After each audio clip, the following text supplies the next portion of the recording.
Ukraine में लगभग 8 दिन तक बंकर में गुजारने के बाद हमीरपुर लौटे मेडिकल स्टूडेंट अनन्य शर्मा ने रोंगटे खड़ देने वाली आप बीती सुनाई। अनन्य शर्मा यूक्रेन के खार्किव शहर में मेडिकल की पढ़ाई कर रहे थे। युद्ध के हालात बनने के बाद उन्होंने घर वापसी के लिए भी फ्लाइट बुक कर ली थी, लेकिन ऐन मौके पर फ्लाइट भी कैंसिल हो गई, जिसके बाद अनन्य ने 500 के लगभग मेडिकल स्टूडेंट्स के साथ यूनिवर्सिटी के हॉस्टल के बंकर में फंस गए। यहाँ पर 8 दिन तक युद्ध के माहौल में अपने साथियों के साथ हिम्मत बनाकर समय व्यतीत किया और जैसे ही मौका लगा वह लगभग 12 किलोमीटर चलकर रेलवे स्टेशन पर पहुंचे। उनका कहना है कि यूक्रेन और रोमानिया तथा भारत सरकार ने भी उनके यहाँ पर खूब मदद की है। इसके लिए वह सभी के आभारी है। सर 8 दिन बंकर में बिताने के बाद हम लगभग 2,500 से 3,000 बच्चे हम रेलवे स्टेशन की तरफ रुख किया। सुबह उठे और कम से कम 12 किलोमीटर हमने पैदल रास्ता तय किया। तब तक खाने पीने का तो हमारे पास सब कुछ सामान ख़त्म हो चुका था, क्योंकि जितना हम अरेंज कर सकते थे वो ख़त्म हो गया था। उसके बाद वहाँ पहुँचने के सबसे ज़्यादा डर उसी टाइम लगा जब हम रेलवे स्टेशन पहुँचे, क्योंकि वहाँ ऑलरेडी इतनी ज़्यादा भीड़ थी और हमारे वहाँ पहुँचने पे बॉम्बिंग और शेलिंग होना शुरू हो गई थी रेलवे स्टेशन पे। तो वहाँ से असली संघर्ष वो शुरू हुआ, क्योंकि वहाँ सब कुछ कट ऑफ हो गया और वो रेड जोन घोषित कर दिया गया था। हम सब बंकरों में रहे उधर 2-3 घंटे। फिर वहाँ से निकले, इंडियन गवर्नमेंट ने हमने एम्बेसी ने बताया कि आपको एक सेफ़ प्लेस पे जाना है। हम वहाँ से लगातार मैंने और मेरी टीम में जो हम बच्चे जो हम एक साथ बन के वॉलंटियर बन के 1,500 बच्चों को संभाल रहे थे। हमने वहाँ से फटाफट उनको इवैक्यूएट करना और उनको उस जगह पे लेके गए। पिसोचिन नामक जगह थी वहाँ पे। हमने लगभग 15 से 20 किलोमीटर का डिस्टेंस पैदल कवर किया।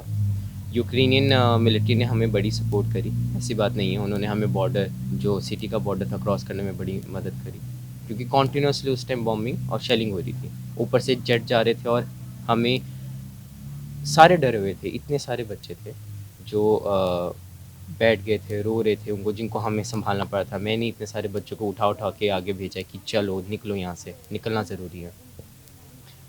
पिसोचिन में जब हम पहुँचे, जो इंडियन एम्बेसी ने हमें जगह बताई थी, वहाँ 2 दिन हम रहे और 2 दिन वहाँ रहने पे हमें खाने की थोड़ी दिक्कत हुई थी, लेकिन जो हमें रहने का, सोने का, जो सारा पानी पीने का इंतज़ाम मिला वो बहुत बढ़िया मिला।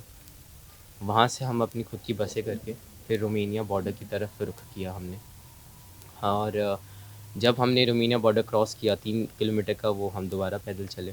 खाने पीने का हमारे पास कुछ नहीं था, क्योंकि बाहर कहाँ से ख़रीदना था, ना हमारे पास पैसे थे ना हमारे पास कुछ और।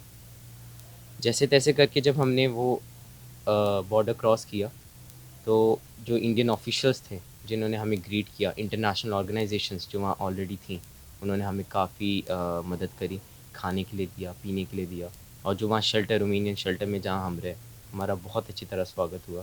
रोमानियन गवर्नमेंट का मैं सच में बहुत थैंक यू बोलना चाहता हूँ, यूक्रेनियन गवर्नमेंट का, जिन्होंने हमें बॉर्डर इतने अच्छी तरह क्रॉस करवाया। वहीं अनन्या की मां शीतल शर्मा का कहना है कि वे भारत सरकार का आभार व्यक्त करते हैं। सभी माता पिता के बच्चे घर लौट आए हैं और सभी सकुशल रहे, यही उनकी कामना है।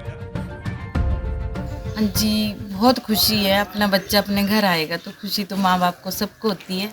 मैं उन सबका धन्यवाद करती हूँ जो हमारे साथ जुड़े हुए थे, मेरे फ्रेंड्स, मेरे कलीग और मेरे सारे रिश्तेदार, मम्मी पापा सारे।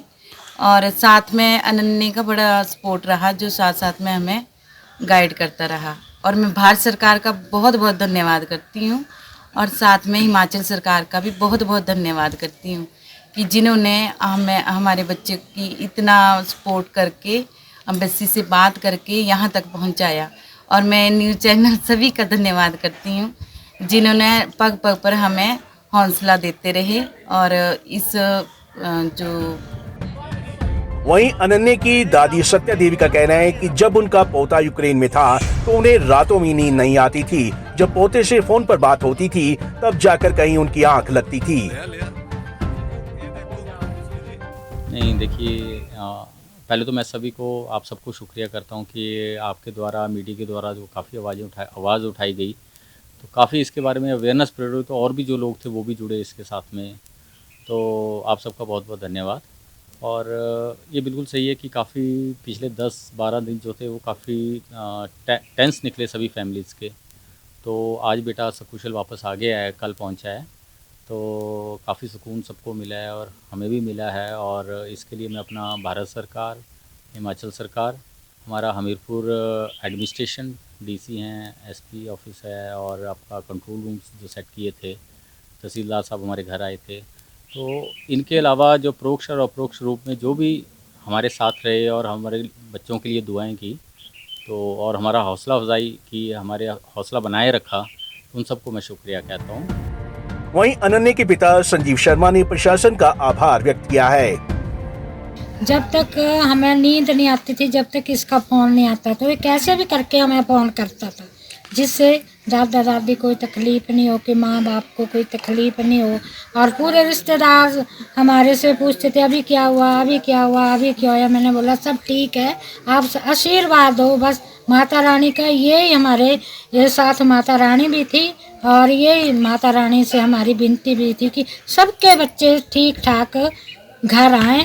और जिन्होंने हमारा सपोर्ट किया उनका भी हम धन्यवाद करते हैं, मोदी सरकार का भी बहुत ज़्यादा धन्यवाद करते हैं और अपने हिमाचल सरकार का भी बहुत बहुत धन्यवाद। गौरतलब है कि रूस और यूक्रेन में जंग जारी है। ऐसे में भारतीय सरकार द्वारा सभी बच्चों को घर लाया जा रहा है ताकि वह सही सलामत घर वापस आ सकें। पंजाब केसरी टीवी के लिए हमीरपुर से अरविंद सिंह की रिपोर्ट।